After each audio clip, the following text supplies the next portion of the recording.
தனக்கடாத வழக்கில் தலையிடுகிறவன். வழியே போகையில் தனக்கடாத வழக்கில் தலையிடுகிறவன் நாயை காதை பிடித்து இழுக்கிறவனைப் போல் இருக்கிறான். நம்முடைய காரியங்களுக்கு நாம் முக்கியத்துவம் கொடுக்க வேண்டும். நமக்கு சம்பந்தப்பட்ட வழக்கில் மாத்திரமே நாம் தலையிட வேண்டும்.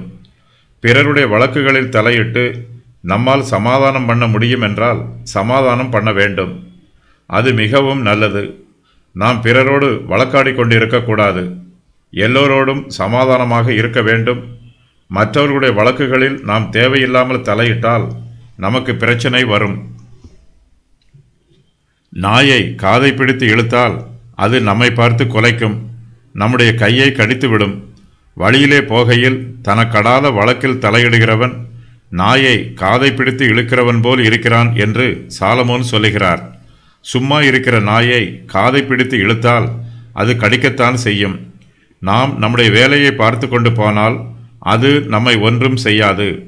அதுபோலவே நம்முடைய அன்றாட ஜீவியத்தில் நாம் நம்முடைய காரியங்களை மாத்திரம் கவனிக்க வேண்டும்.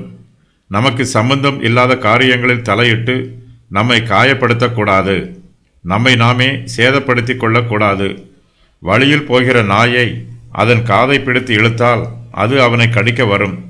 இவன் தன் வேலையை பார்த்து கொண்டு போனால் இவனுக்கு ஒரு பிரச்சனையும் வராது. மூடன் இதுபோல தேவையில்லாத பிரச்சனைகளில் தன்னை ஈடுபடுத்திக் கொள்கிறான்.